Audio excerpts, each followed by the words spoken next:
आप सभी भाई बहनों का सर्वकल्याण वृक्ष की प्रश्नोत्तर ज्ञान कक्षा में एक बार फिर स्वागत है। आज की कक्षा में एक प्रश्न बहुत ही साधारण सा कि गाय मरने के बाद मनुष्य योनि की प्राप्ति करती है, इस पर पूछा। देखिए, समाज में ऐसी धारणा है और कहीं-कहीं मैंने किसी किसी पुस्तक में ऐसा पढ़ा भी है। लेकिन कर्मफल सिद्धांत के अनुसार इस स्थिति का मैं तर्कपूर्वक जवाब देना ही पसंद करूँ। देखिए, मनुष्य योनि पुनः तभी मिलती है जब मरते समय पुण्य कर्मों की कम से कम एक बहुमत की स्थिति हो या तुल्यता की स्थिति हो। अब उदाहरण के लिए किसी के 300 पुण्य कर्म है, 200 पाप कर्म है, तो मनुष्य योनि की पात्रता है। यदि पुण्य कर्म 300 है, पाप कर्म भी 300 है, तब भी मनुष्य योनि की पात्रता है। यानी कि पाप पुण्य कर्मों की एक तुल्यता है। ये तो देखिए, मैं एक साधारण अंकों के हिसाब से समझा रहा हूं। इसमें भी बहुत सूक्ष्म स्थितियां होती हैं जो शब्दों का विषय ही नहीं है, लेकिन मूल सूत्र आपको हमको सबको जानना चाहिए। अब क्योंकि प्रश्न गाय से मरने के बाद की स्थिति है, तो देखिए, नीचे की योनियों से उन्नति करते करते करते करते जब पाप कर्मों की वो घटते घटते स्थिति पुण्य कर्मों के बराबर आ जाती है और वो अंतिम जन्म यदि गाय का ही है, तो फिर जरूर उसको अगली मनुष्य योनि की प्राप्ति हो जाएगी। और यदि अभी पाप कर्मों की स्थितियां पुण्य कर्मों से अधिक हैं, तो गाय को मरने के बाद पुनः गाय की योनि ही मिलेगी। देखिए, नीचे की योनियों का एक क्रमिक स्थितियां हैं। सबसे अंतिम योनि वनस्पति की है, जो चल फिर भी नहीं सकता। फिर रेंगने वाले जीवों की है, जल में रहने वाले जीवों की है, पक्षियों की है, पशुओं की है। पशुओं के बाद इंसान योनि मिलती है। लेकिन देखिए, पशु जितने भी हैं, यदि उनकी मनुष्य योनि की पात्रता नहीं भी बनती, तो वो पक्षी योनि में नहीं जाते। ऐसा मेरा अपना एक व्यक्तिगत मानना है। यानी कि वो पशु योनि में, क्योंकि पशु योनियां ही 30 लाख है, पक्षी की 10 लाख है, नीचे की देखिए 80 लाख योनियां है। 30 लाख पशु योनियां है, 10 लाख पक्षी की, 11 लाख कीड़े मकोड़े की, 9 लाख जल में रहने वालों की, ये हो गई 60 लाख, और 20 लाख तरह की वनस्पति को। इसी तरह मनुष्य जीवन का महत्व है। अब मनुष्य जीवन में भी देखिए, ये जो 4 लाख प्रकार की योनियां, मेरा व्यक्तिगत अपना मानना है कि मनुष्य योनि एक है और मनुष्य से ऊपर की योनियां 3,99,999 योनि, ये सात्विक योनि। ऊपर की योनियां हो चाहे नीचे की योनियां, ये भोग योनियां। और मनुष्य योनि भोग योनि के साथ साथ कर्म योनि और साधना योनि का एक अवसर है।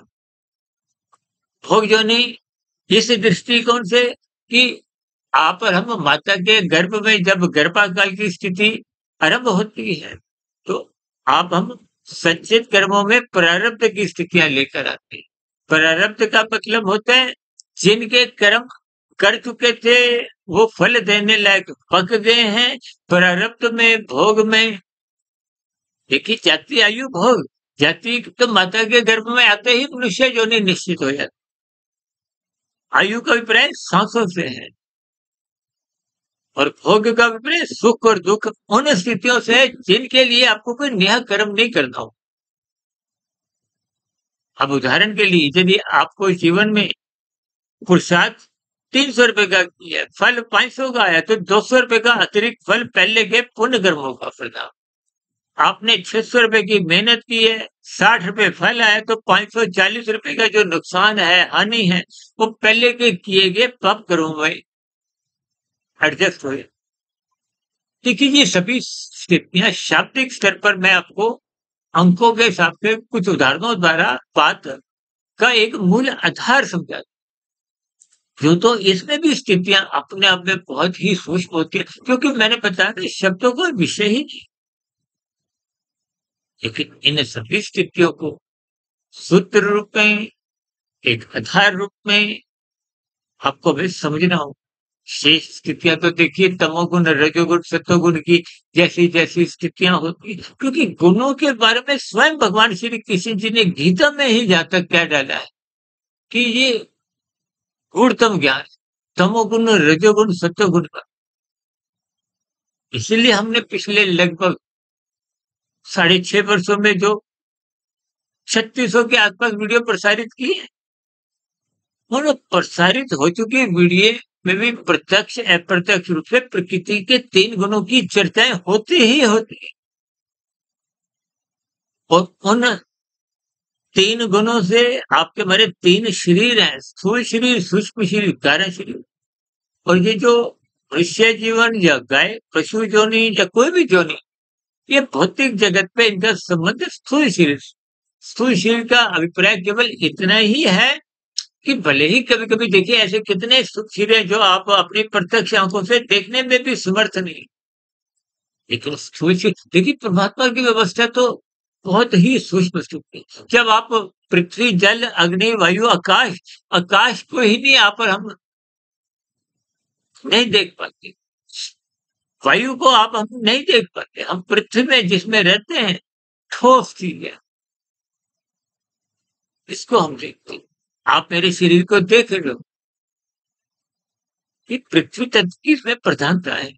जल को भी आप देखते हो, अग्नि को भी आप देखते हो, वायु का स्पर्श बोध होता है। ये सभी स्थितियाँ देखिए, जब इतने सूक्ष्म स्तर पर ये 24 तत्वों का ब्रह्मांड है, 24 तत्वों के आपके हमारे 3 शरीर हैं, इनको समझना हो। क्योंकि इन सभी स्थितियों में आप जैसे-जैसे अपनी रुचि जगाओगे, उतना-उतना फिर आपका संसारी विषयों से ज्ञानपूर्वक वैराग्य और परमात्मा के मार्ग पर कर्म योग, ज्ञान योग, भक्ति योग की स्थितियाँ बढ़ते-बढ़ते आपकी आध्यात्मिक यात्रा आरंभ होने लगती है। आध्यात्मिक यात्रा आरंभ होने पे तो पुनः मनुष्य योनि ही तब तक मिलती है जब तक मोक्ष की प्राप्ति नहीं हो। चाहे 1 जन्म हो, चाहे 10 हो, 100 हो, 1000 हो। देखिए मैं हमेशा सूत्र पर ही अपनी एक बात से मोहर लगाता हूँ। यानी स्थितियों को आप भी तर्कपूर्वक यदि आपको भी मेरी कही गई बातें तर्क संगत नहीं लगी तो आप अपना एक पक्ष रखें, प्रश्न रखें।